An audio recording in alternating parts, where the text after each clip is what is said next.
Hello students, आप सभी का बहुत बहुत स्वागत है। आज हम लोग डिस्कस करेंगे हिंदी पेडागोजी के टोटल 15 क्वेश्चंस का। ठीक है, तो आपको बैक टू बैक कमेंट में आंसर करना है। तो चलिए आज का सेशन शुरू करते हैं। दोस्तों, आप अगर हमारे चैनल पर नए हैं तो चैनल को सब्सक्राइब करके बेल आइकन प्रेस जरूर कर लीजिए। तो चलिए शुरू करते हैं। तो देखिए, सबसे पहला इसमें प्रश्न है कि सुलेखा ने पाठ को पढ़ते हुए जीवन को जिंदगी पढ़ा। यह इस ओर संकेत करता है कि, ठीक है, तो सुलेखा अगर जीवन को जिंदगी पढ़ती है तो वो किस ओर संकेत कर रहा है, ये आपको प्रश्न किया जा रहा है। ठीक है, तो पहले ऑप्शन में कहता है उसे अक्षरों की पहचान में भ्रम हो जाता है। ठीक है, सेकंड में है कि उसे केवल पठन अभ्यास की बहुत आवश्यकता है। ठीक है, थर्ड में कहता है कि सुलेखा ध्यान से नहीं पढ़ती, और फोर्थ में कहता है कि वह अक्षर पहचान के बजाय अर्थ को समझते हुए पढ़ रही है। ठीक है, तो यहाँ पे बताना है कि आपको आंसर क्या होगा, तो आप लोग इसका आंसर कीजिए जल्दी जल्दी। तो देखिए, यहाँ पे फर्स्ट में क्या कहता है कि भ्रम हो जाता है, मतलब उसको क्या है कि जीवन को पढ़ने में वो भ्रम कर रही है, उसको भ्रम हो रहा है। तो यहाँ पे कोई बहुत बड़ा हैवी वर्ड है ही नहीं जिसको भ्रम होगा। ये ऐसे नेगेटिव वर्ड भी है, इसको आप ऐसे भी हटा सकते हैं फर्स्ट को। सेकंड में कहता है केवल, तो केवल देख के तो आपको ऐसे ही हटाना, उसमें कुछ समझना ही नहीं है। ठीक है, यहाँ पे कहता है सुलेखा ध्यान से नहीं पढ़ती, ये गलत बात है ना, सुलेखा ध्यान से नहीं पढ़ती। ये इतना भी टफ वर्ड नहीं है कि उसको ध्यान से नहीं पढ़ रही है और जीवन को जिंदगी पढ़ रही है। जीवन को हो सकता था कि वो जावन पढ़ दे या फिर समथिंग कुछ और पढ़ दे, तो उसमें गो वर्ड कहाँ से जुड़ जाएगा। ठीक है, तो ये भी नहीं होगा। तो हमारा करेक्ट आंसर क्या हो जाएगा, 4 नंबर। तो आपको पता है ये क्या है, पर्यायवाची शब्द है। इसका मतलब क्या है कि वो अर्थ को समझते हुए उसको कुछ और वर्ड में, मतलब उसका पर्यायवाची वर्ड का उच्चारण वो कर रही है। तो आई होप कि आपको समझ में आ गया होगा। तो फर्स्ट का करेक्ट आंसर हो जाएगा 4 नंबर। तो आप लोगों में जिनका 4 है बिल्कुल करेक्ट है। बहुत बढ़िया। चलते हम नेक्स्ट क्वेश्चन की तरफ। देखिए इसमें क्या कहता है कि बच्चे भाषा सीखने की क्षमता के साथ पैदा होते हैं। मुख्यतः यह विचार किसका है। ठीक है, यह पूछा जा रहा है आपसे।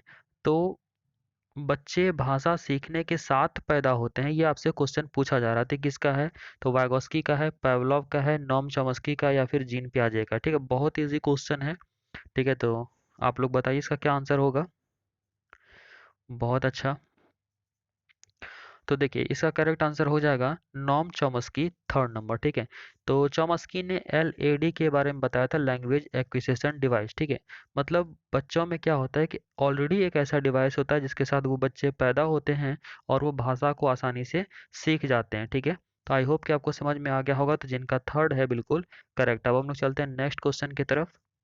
अब देखिए नेक्स्ट प्रश्न में क्या कहता है कि भाषा सीखने में जो त्रुटियां होती हैं, ठीक है, तो भाषा सीखने में जो भी त्रुटि होती है वह क्या होता है। ठीक है, तो उन्हें कठोरता से लेना चाहिए, उन्हें जल्दी से दूर किया जाना चाहिए, या फिर वे बच्चों की त्रुटियों की ओर संकेत करती हैं, या फिर वे सीखने की प्रक्रिया का स्वाभाविक हिस्सा होती है जो समय के साथ दूर होने लगती है। तो उसका क्या करेक्ट आंसर होगा, आप लोग कमेंट में आंसर कीजिए जल्दी जल्दी। बहुत अच्छा। तो देखिए यहाँ पे फर्स्ट में क्या है, कठोरता से लेना चाहिए, ये क्या है, नेगेटिव है, तो इसको हम लोग हटा देंगे। ठीक है, सेकंड में क्या कहता है, उन्हें जल्दी से दूर किया जाना चाहिए। यहाँ पे क्वेश्चन आपको मैंने बताया था ट्रिक में भी कि ये क्या है, तो यहाँ पे जब नहीं नहीं लिखा हुआ है दैट मीन्स वो क्या है, पॉजिटिव है। तो हमें आंसर भी पॉजिटिव ही ढूंढना है। क्वेश्चन अगर सकारात्मक है तो आंसर भी सकारात्मक ही ढूंढना पड़ेगा। यहाँ पे देखिए क्या कहता है, उन्हें जल्दी से, यहाँ पे देखिए दूर किया जाना सही बात है, लेकिन जल्दी से है तो जल्दी क्या है, तो वो नेगेटिव बात होता है, इसलिए इसको हम लोग हटा देंगे। ठीक है, फिर क्या कहता है, वे बच्चों की त्रुटियों की ओर संकेत करती है। मतलब भाषा सीखने में जो त्रुटि होती है तो बच्चों के त्रुटियों की ओर संकेत करती है। चलिए 1 मिनट के लिए इसको हम मान सकते हैं। फिर 4 में पढ़िए, कहता है कि वे सीखने की प्रक्रिया का स्वाभाविक हिस्सा होती है जो समय के साथ दूर होने लगती है। अब आप ही बताइए 3 और 4 में, तो चलिए 1 मिनट के लिए इसको मान सकते हैं कि सही हो सकता है। तो हमको ये भी ध्यान रखना है कि जब दो ऑप्शन में हमें कंफ्यूजन हो तो उस समय हम कंपैरिजन करेंगे कि मोस्ट अप्रोप्रिएट कौन सा होना चाहिए। जब दोनों को आप पढ़िएगा तो आपको ऑब्वियस ये पता चल जाएगा कि ये क्या है, स्वाभाविक हिस्सा तो होता है, ये सभी से गलतियां होती हैं, और क्या होती है, समय के साथ दूर भी हो जाती है। तो हमारा 4 नंबर जो है करेक्ट आंसर हो जाएगा। तो आपको समझ में आ गया होगा आई होप। तो जिनका 4 है बिल्कुल करेक्ट है। चलिए नेक्स्ट क्वेश्चन क्या कहता है कि पढ़ना कौशल में सबसे ज़्यादा महत्वपूर्ण है। ठीक है, तो पढ़ना कौशल में सबसे ज़्यादा महत्वपूर्ण क्या है? तो शब्दों वाक्यों को शुद्ध रूप में उच्चारित करना, केवल अक्षर पहचान, तेज गति से पढ़ना, संदर्भानुसार अर्थ ग्रहण करना। ठीक है, तो क्या करेक्ट आंसर हो जाएगा? बहुत अच्छा, आप लोग आंसर कीजिए इसका। तो देखिए, पढ़ना कौशल में सबसे ज़्यादा इंपॉर्टेंट क्या माना जाएगा? तो यहाँ पे कहता है कि शुद्ध रूप से उच्चारण करना। तो आपको शुद्ध वर्ड मिले, तो जब इसको शुद्ध को पकड़ के चलेंगे तो क्या होगा ना कि बच्चा जो बहुत जल्दी सीख नहीं पाएगा, मतलब उसका क्या कहते हैं, विकास जो है, लैंग्वेज डेवलपमेंट जो है वो स्लो हो जाएगा। तो ये तो होगा नहीं। ठीक है, तो यहाँ पे ये क्या हो गया, निगेटिव हो गया। केवल अक्षर, यहाँ केवल लगा है तो इसको देखते ही हटा दीजिए, आगे पढ़ना ही नहीं है। ठीक है, यहाँ पे तेज लिखा हुआ है, तेजी से, ठीक है, तेज गति से पढ़ना, ये सब निगेटिव बात होता है, इसको भी हटा देंगे। तो हमारा आंसर क्या हो जाएगा? तो 4 नंबर। आई होप कि आपको समझ में आ गया होगा। मतलब क्या हुआ कि संदर्भ जो पढ़ा जा रहा है, ठीक है, उसमें क्या है, साथ में अर्थ भी ग्रहण हो, तभी जो है पढ़ना कौशल सबसे ज़्यादा वो इम्पोर्टेंट माना जाएगा। ठीक है, तो आई होप कि आपको समझ में आ गया होगा। दोस्तों, आप लोग अगर चैनल पे नए हैं तो चैनल को सब्सक्राइब कर लीजिए, और वीडियो अच्छा लग रहा है तो सभी एक बार लाइक जरूर कर दीजिए। अब चलते हैं नेक्स्ट क्वेश्चन पे। अब देखिए अगले प्रश्न में क्या कहता है कि लिखित कार्य की जांच में बच्चों की सहायता लेने से, ठीक है, मतलब लिखित कार्य का जांच हो रहा है जिसमें बच्चों का भी हेल्प लिया जा रहा है। टीचर तो कर ही रहा है, साथ ही क्या कर रहा है, बच्चों का भी हेल्प लिया जा रहा है। तो यहाँ पे क्या होगा? तो फर्स्ट में कहता है कि केवल पठन कौशल का अभ्यास होगा। ठीक है, सेकंड में कहता है कि बच्चे ज़्यादा गलतियां ढूंढना सीख जाते हैं। थर्ड में है बच्चों को दूसरों के हस्तलिखित सामग्री को पढ़ने का अवसर मिलता है, और अवलोकन क्षमता के विकास का अवसर अवसर मिलता है। ठीक है, फोर में है बच्चे दूसरों के विचारों से परिचित होते हैं। ठीक है, तो यहाँ पे क्या करेक्ट आंसर हो जाना चाहिए, आप लोग कीजिए। बहुत अच्छा। देखिए, यहाँ पे फर्स्ट में क्या कहता है, केवल, तो केवल देख के आपको हटा देना, आगे समझना ही नहीं है कुछ भी। ठीक है, सेकंड में है बच्चे ज़्यादा गलतियां ढूंढना सीख जाते हैं, यहाँ पे गलतियां ढूंढना सीखते हैं। ठीक है, ये क्या है, निगेटिव बात में जा रहा है, तो इसको भी हम लोग हटा देंगे। ठीक है, बच्चों को दूसरों के हस्तलिखित सामग्री को पढ़ने का अवसर, देखिए अवसर मैंने बताया था कि पॉजिटिव होता है, तो इस तरह का जहां भी ऑप्शन मिले वही हमारा आंसर होता है। तो आगे भी पढ़ लेते हैं। यहाँ कहता है बच्चे दूसरों के विचारों से परिचित होते हैं, यह भी बात सही है और यह भी बात सही है। अब यहाँ पे क्या करना है, निगेटिव तो आपने कर लिया, अब हमारा यहाँ पे इस दोनों के बीच कंपैरिजन करेंगे। ठीक है, दोनों ही हो सकता है, लेकिन यहाँ पे जब हम कंपैरिजन करेंगे तो मोस्ट अप्रोप्रिएट इस दोनों में से कौन सा आएगा? तो थर्ड नंबर। ठीक है, तो हमारा करेक्ट आंसर हो जाएगा थर्ड नंबर। ठीक है, यहाँ पे क्या लिखा है, अवसर, यहाँ पे केवल लिखा है दूसरों के विचारों से परिचित होते हैं। तो केवल यही चीज नहीं होता है, बहुत सारी चीजें होता है, अवलोकन भी होता है। ठीक है, ठीक है, अवलोकन की क्षमता का भी विकास वहाँ पे होता है। तो इस दोनों के बीच जब आप कंपैरिजन कीजिएगा तो आपको पता चल जाएगा कि थर्ड नंबर आंसर होगा। ठीक है, चलिए अब नेक्स्ट क्वेश्चन में देखते हैं। इसमें कहता है कि लोक गीतों को भाषा की कक्षाओं में स्थान दिया जाना चाहिए। ठीक है, यानी भाषा का कक्षा कक्ष जो है उसमें लोक गीतों को कहता है कि स्थान दिया जाना चाहिए। तो ऐसा क्यों? ठीक है, तो फर्स्ट में कहता है कि लोक गीतों को बढ़ावा देना भाषा शिक्षण का मुख्य उद्देश्य है। ठीक है, सेकंड में है कि लोकगीत गाए जा सकते हैं। ठीक है, थर्ड में है केवल लोकगीतों के माध्यम से पारंपरिक मूल्यों की शिक्षा दी जा सकती है। फोर में है इससे बच्चे सांस्कृतिक, ठीक है, विशेषताओं से परिचित होते हैं। तो क्या करेक्ट आंसर हो जाएगा, आप लोग आंसर कीजिए इसका। बहुत अच्छी बात है। देखिए फर्स्ट में क्या कहता है, तो लोक गीतों को बढ़ावा देना भाषा शिक्षण का मुख्य उद्देश्य है। आप ही बताइए क्या ऐसा हो सकता है कि लोक गीतों को बढ़ावा देना ही भाषा शिक्षण का मुख्य उद्देश्य होगा? नहीं, तो इसको हटा देंगे। लोकगीत गाए जा सकते हैं, ये तो सिंपल बात बोला कि लोकगीत गाए जा सकते हैं, तो इसके इसमें भाषा कक्षा में स्थान स्पेशलिस्ट को देने का केवल यही नहीं है कि लोकगीत गाए जा सकते हैं। तो सेकंड भी खत्म। ठीक है, यहाँ पे केवल लिखा है तो ये भी हट जाएगा। ठीक है, इसके बाद क्या है, इससे बच्चे सांस्कृतिक विशेषताओं से परिचित होते हैं, बिल्कुल करेक्ट बात। ठीक है, तो लोकगीत क्या होता है, सभी के सभ्यता संस्कृति में कुछ ना कुछ मतलब उसको उजागर करता है लोकगीत। तो यहाँ पे क्या हो जाएगा, तो इससे बच्चे जो है सांस्कृतिक विशेषताओं से क्या होते हैं, तो परिचित होते हैं। तो आई होप कि आपको समझ में आ गया होगा। तो आप लोगों को भी ऐसे ही सेलेक्ट करना है आंसर को। ठीक है, तो आप लोग कॉपी पेन लेके जरूर बैठा कीजिए, और इसमें जो नेगेटिव या पॉजिटिव वर्ड्स आता है, जो भी इम्पोर्टेंट बात हमारे द्वारा कहा जाता है तो उसको आप लोग नोट डाउन जरूर किया कीजिए। अब चलते हैं नेक्स्ट क्वेश्चन की तरफ। अब देखिए इस प्रश्न में क्या कहता है कि पाठ पढ़कर बच्चों से प्रश्न बनवाने से, ठीक है, तो पाठ पढ़कर बच्चों से अगर प्रश्न बनवाया जाता है तो उसे क्या होता है? तो इस बात का पता चलता है कि बच्चे प्रश्नवाचक शब्दों से परिचित हैं या नहीं, ठीक है। सेकंड में कहता है कि शिक्षक को यह जानने का अवसर मिलता है कि बच्चों ने पाठ को कितनी गहराई से समझा है, ठीक है। फिर थर्ड में कहता है कि कक्षा कार्य की अच्छी युक्ति पूरी होती है। फोर में कहता है कि प्रश्न बनाने की आदत का विकास होता है। तो यहाँ पे क्या करेक्ट आंसर हो जाना चाहिए आप लोगों के अकॉर्डिंग? आप लोग इसका आंसर कीजिए। बहुत अच्छा। तो देखिए यहाँ पे हमारे बोलते बोलते आपको आंसर कर देना है, बहुत ज़्यादा टाइम आपको नहीं मिलेगा, ठीक है। तो देखिए फर्स्ट में क्या कहता है कि इस बात का पता चलता है कि बच्चे प्रश्नवाचक शब्दों से परिचित हैं या नहीं।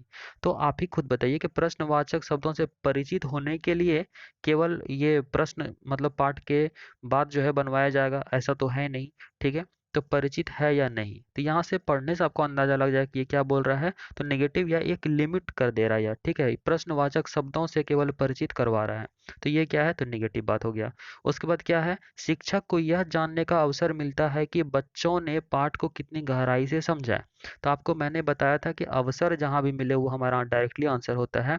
जब आप थर्ड फोर पढ़िएगा तो आपको पता ही चल जाएगा कि थर्ड फोर तो होगा ही नहीं, ठीक है। तो यहाँ देखिए क्या कहता है, कक्षा कार्य की अच्छी युक्ति, तो युक्ति, टेक्निक, तरीका, ये सब जहां भी मिले उसको हम लोग नेगलेक्ट करेंगे, ठीक है। ये नेगेटिव होता है।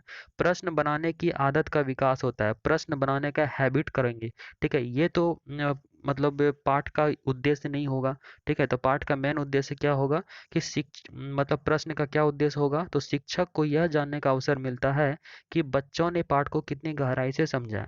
तभी तो बच्चा उत्तर कर पाएगा। अगर जो भी कॉन्टेक्स्ट है, जो भी पैसेज उसको समझेगा ही नहीं तो वो प्रश्न का उत्तर कैसे देगा, ठीक है। तो आई होप कि आपको यहाँ पे पढ़ते ही आपको समझ में आ जाता होगा कि इसका आंसर क्या होगा। तो इतना आसान होता है पेडागोजी, ठीक है। आप जब रेगुलर अभ्यास करेंगे तो आपको बहुत सारे बातों का पता चलेगा।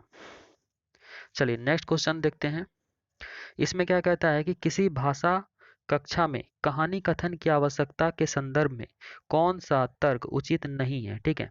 तो यहाँ पे कहानी कथन का बात हो रहा है, कक्षा कक्ष में क्या हो रहा है, तो कहानी कथन कहा जा रहा है, ठीक है। तो उसका जो आवश्यकता होता है कहानी कथन का, तो कहता है कि कौन सा उचित तर्क नहीं है वो आपको बताना है। तो देखिए फर्स्ट में क्या कहता है, सभी बच्चों को भाषा सुनने का परिवेश मिलता है, ठीक है। सेकंड में कहता है सभी बच्चों की क्षमता को ध्यान में रखते हुए यह उचित नहीं है, ठीक है। फिर कहता है बच्चों को शब्द भंडार के विकास के अवसर प्राप्त होते हैं। फोर में कहता है सभी बच्चों की क्षमता अनुसार कल्पना शक्ति का विकास होता है।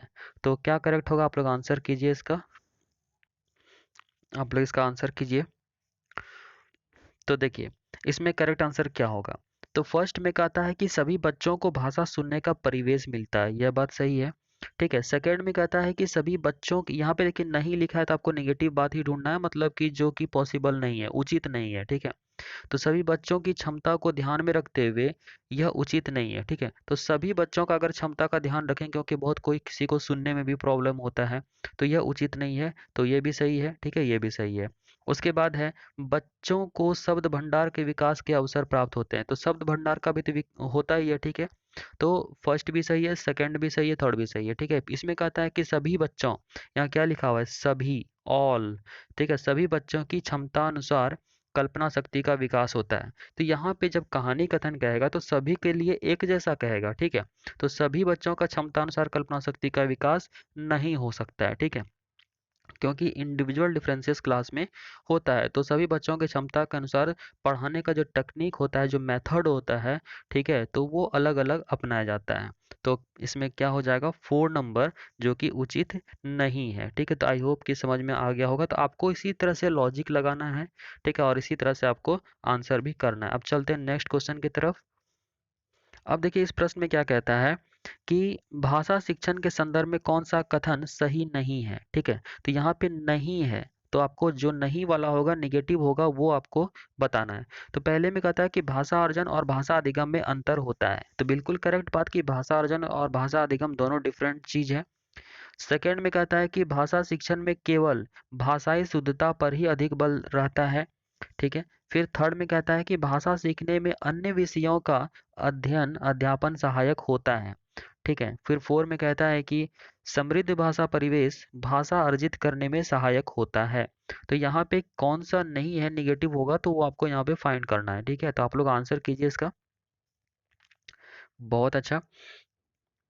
तो देखिए, फर्स्ट तो आपको पता चल गया कि ये करेक्ट होगा। ठीक है, भाषा अर्जन भाषा अधिगम में जो है अंतर होता है।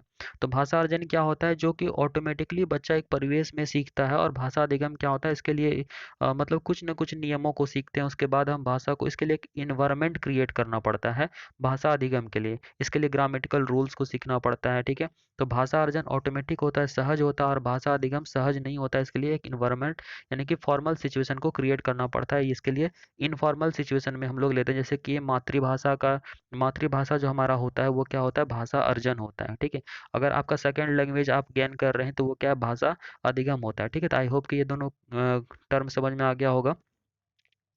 फिर क्या कहता है इसमें, भाषा शिक्षण में केवल, देखिए केवल तो निगेटिव होता है, यहाँ पे निगेटिव है तो डायरेक्टली आपका आंसर हो जाएगा, तो ये डायरेक्ट ट्रिक भी हो गया आपके लिए।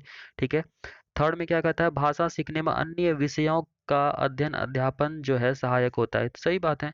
फिर समृद्ध भाषा परिवेश क्या होता है, आपके आसपास जो टेक्स्ट वगैरह लिखा हो, चाहे बैनर हो, बोर्ड हो, होर्डिंग्स लगा हो, ठीक है, तो वो सब क्या होता है, समृद्ध भाषा परिवेश होता है, जो भाषा अर्जित करने में क्या होता है, तो सहायक होता है। बिल्कुल करेक्ट है। तो यहाँ पे नेगेटिव फाइंड करना, तो नेगेटिव तो केवल होता ही है, तो हमारा डायरेक्ट आंसर यही हो जाएगा। तो सेकंड जो है आंसर हमारा करेक्ट होगा, तो जिनका टू है बिल्कुल सही है। अब देखिए नेक्स्ट क्वेश्चन में क्या कहता है, एक बहुसांस्कृतिक पृष्ठभूमि वाली कक्षा में, ठीक है, बहुसांस्कृतिक पृष्ठभूमि भूमि वाला कक्षा क्या होता है, जिसमें बहुत सारे संस्कृति से बच्चे आते हैं, बहुत सारे संस्कृति से बिलोंग्स करते हैं। ठीक है, उसके बाद क्या है, कक्षा में भाषा सीखने के बारे में कौन सा विचार उचित होगा, वो आपको बताने, मतलब पॉजिटिव वे में हमें जाना है। तो इसमें जब पॉजिटिव है तो हमें पॉजिटिव आंसर ही करना पड़ेगा। तो यहाँ देखिए, अधिकाधिक पुस्तकों का निर्माण किया जाए, फर्स्ट में कहता है। सेकंड में कहता है कि भाषा सीखने के लिए व्याकरणिक नियमों का और अधिकाधिक प्रयोग होना चाहिए। ठीक है, ये दो हो गया। तो आप लोग यहाँ पे देख लीजिए दोनों में होगा कि नहीं। ठीक है, उसके बाद फिर देखिए नेक्स्ट क्या कहता है, थर्ड नंबर में, कि भाषा परिवेश का निर्माण किया जाए ताकि भाषा अर्जन की सहज स्थिति बन सके। और फोर में कहता है कि बच्चों में भाषा सीखने की क्षमता बलपूर्वक विकसित करनी होती है। तो क्या यहाँ पे करेक्ट आंसर हो जाएगा, आप लोग बताइए। हमें यहाँ पे तीन नेगेटिव को हटाना है, एक पॉजिटिव को सेलेक्ट करना है। ठीक है, तो आप लोग यहाँ पे सेलेक्ट कीजिए। यहाँ पे थ्री और फोर ऑप्शन दिख रहा है, तो ऑब्वियस है कि ये इस दोनों में कौन सा नहीं होगा। तो देखिए यहाँ पे क्या कहता है, बलपूर्वक, तो ये नेगेटिव है, इसलिए इसको हम लोग हटा देंगे। ये क्या है, भाषा परिवेश का निर्माण किया जाए, परिवेश का निर्माण किया जाए ताकि भाषा अर्जन की सहज स्थिति बन सके। देखिए यहाँ पे क्या है, एक परिवेश में बच्चा जो सीखेगा वो क्या होगा, भाषा अर्जन होगा, ताकि उसका एक स्थिति बन सके, परिवेश मतलब जब निर्माण करेंगे तो भाषा अर्जन का क्या होगा, एक सिचुएशन क्रिएट होगा। तो थर्ड हमारा करेक्ट आंसर हो जाएगा। आप फर्स्ट सेकंड भी देख सकते हैं। ठीक है, तो फर्स्ट सेकंड में क्या कहता है, पुस्तकों का निर्माण क्या है, ये नेगेटिव बात हो गया। उसके बाद क्या है, भाषा सिखाने के लिए व्याकरणिक नियमों का और अधिकाधिक प्रयोग किया जाए, मतलब नियम को फॉलो करना चाहिए। ये क्या हो गया, रॉन्ग हो गया। व्याकरणिक नियमों को अगर फॉलो करेगा तो बच्चा जो है लैंग्वेज को सीख ही नहीं पाएगा जल्दी से। ठीक है, अगर आपको कहा जाए आप इंग्लिश स्पीकिंग करिए और ग्रामर का एक भी जरा मिस्टेक नहीं करना है, तो आप कभी बोल ही नहीं पाइएगा सही ढंग से। ठीक है, इसलिए कहता है कि अगर आपको इंग्लिश स्पीकिंग करना है तो सिर्फ आप बोलना शुरू कीजिए, गलतियां धीरे धीरे सुधार होती चली जाएंगी। ठीक है, तो वही यहाँ पे है कि व्याकरणिक नियमों का अधिक यूज करेंगे तो हम लोग भाषा सीख ही नहीं पाएंगे। ठीक है, तो हमारा करेक्ट आंसर यहाँ पे क्या हो जाएगा, थ्री नंबर, तो जिनका थ्री है बिल्कुल करेक्ट है, यानी कि भाषा परिवेश का निर्माण किया जाए ताकि भाषा अर्जन की सहज स्थिति बन सके। तो आई होप कि आपको समझ में आ गया होगा। अब चलिए, इस क्वेश्चन में क्या कहता है कि स्वलीन विकार, ठीक है, तो स्वलीन विकार को कहते हैं इंग्लिश में ऑटिस्टिक डिसऑर्डर। ठीक है, डिसऑर्डर क्या होता है, किसी एक चीज में आपको अगर प्रॉब्लम हो रही हो तो वो डिसऑर्डर में आता है। तो यहाँ पे क्या है, ऑटिस्टिक डिसऑर्डर, स्वलीन विकार में बच्चा, तो क्या होता है स्वलीन विकार में बच्चा, तो अपने हाथ पैर हिलाने में कठिनाई का अनुभव करता है। सेकंड में कहता है कि सामाजिक अंतःक्रिया और संप्रेषण में कठिनाई का अनुभव करता है। ठीक है, थर्ड में कहता है कि अक्सर खाने से मना कर देता है।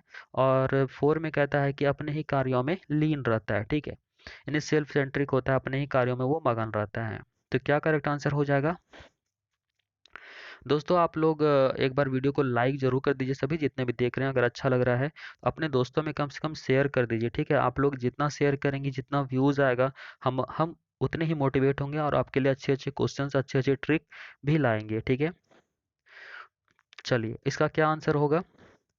तो देखिए, अपने हाथ और पैर हिलाने में कठिनाई का अनुभव करता है। तो देखिए, ऑटिस्टिक ऑर्डर क्या हो डिसऑर्डर क्या होता है कि ये जो सामाजिक सोशल इंटरेक्शन होता है उसमें उसको प्रॉब्लम आता है। इंटरेक्शन करने में क्या होता है, प्रॉब्लम होता है। तो इसका डायरेक्टली हमारा आंसर सेकंड नंबर हो जाएगा, यानी कि सामाजिक अंतःक्रिया और संप्रेषण में कठिनाई का अनुभव करता है, ठीक है? तो इसका करेक्ट आंसर हो जाएगा 2 नंबर। तो जिनका 2 है बिल्कुल करेक्ट है। बहुत अच्छा। चलिए, आप लोग एक बार वीडियो को सभी लाइक कर दीजिए, ठीक है?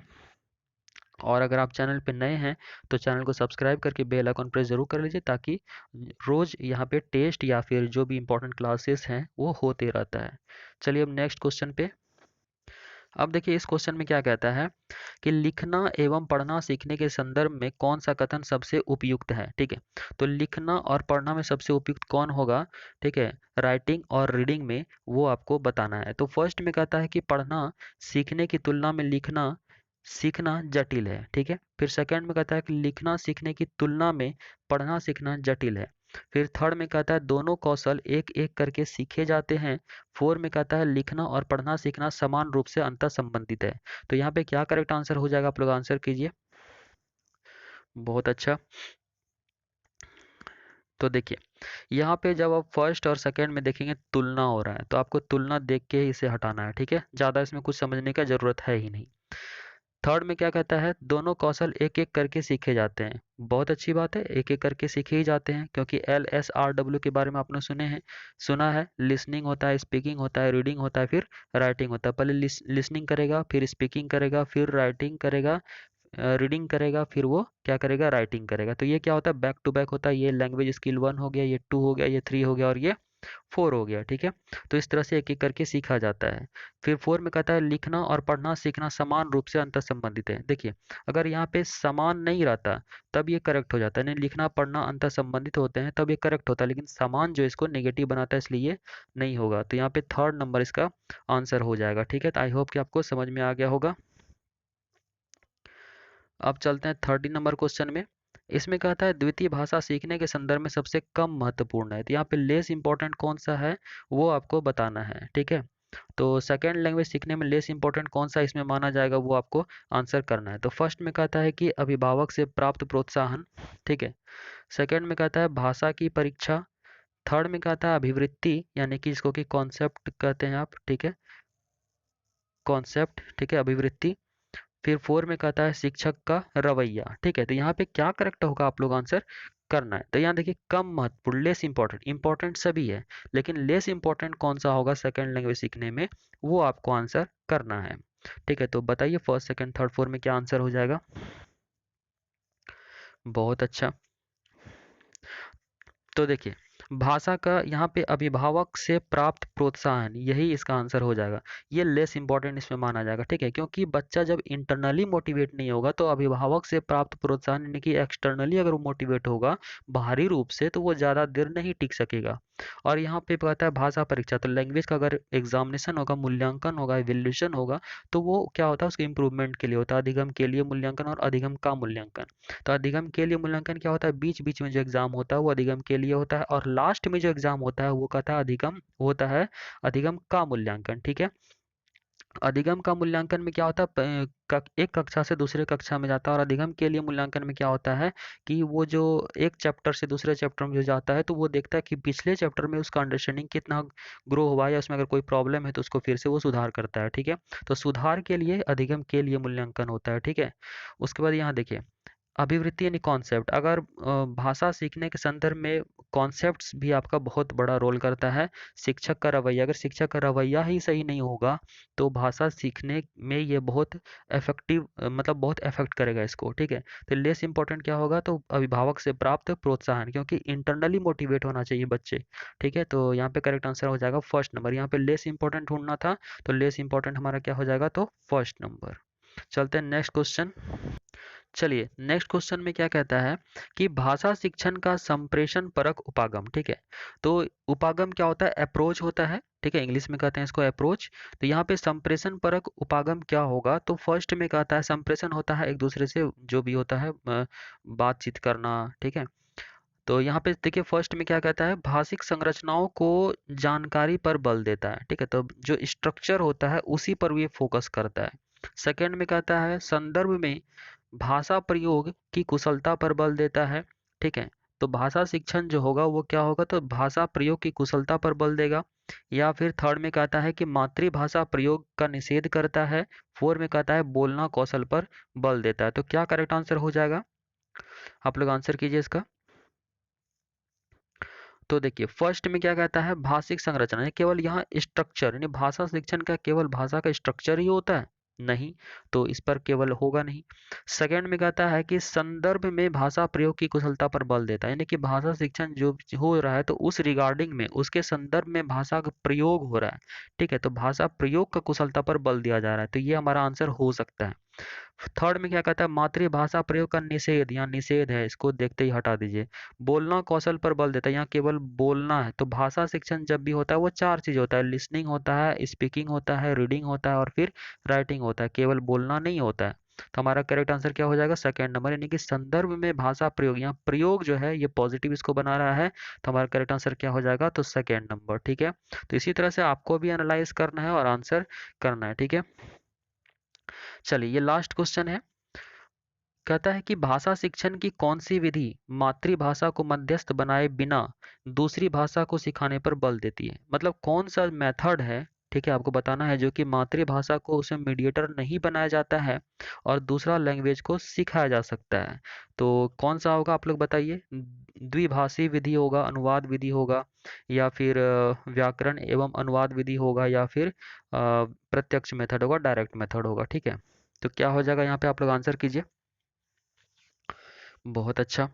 तो देखिए इसका डायरेक्टली आंसर हो जाएगा 4 number, direct method. Direct method में क्या होता है कि जैसे कि आपको इंग्लिश स्पीकिंग करना है, तो आपको क्या होता है, इंस्टीट्यूट में पहले हिंदी में सिखाया जाता है, हिंदी में मतलब आप लोग हिंदी में सोचते हैं फिर इंग्लिश में, यानी कि मीडिएटर क्या है? तो आपका मातृभाषा है। ठीक है, तो यहाँ पे इंग्लिश में ही आपको सोचना है, इंग्लिश में ही बोलना है, टीचर भी आपको पढ़ाएगा तो इंग्लिश में ही डायरेक्टली पढ़ाएगा, जो टारगेट लैंग्वेज होता है उसी में। तो वो कहलाता है हमारा प्रत्यक्ष विधि, डायरेक्ट मेथड। ठीक है, तो आई होप कि आपको समझ में आ गया होगा। ठीक है, तो दोस्तों अगर वीडियो अच्छा लगा तो लाइक जरूर कर दीजिएगा, और चैनल पर नए तो सब्सक्राइब करके बेल आइकन प्रेस जरूर कर लीजिए। ठीक है, तो मिलते हैं नेक्स्ट वीडियो में। जय हिंद।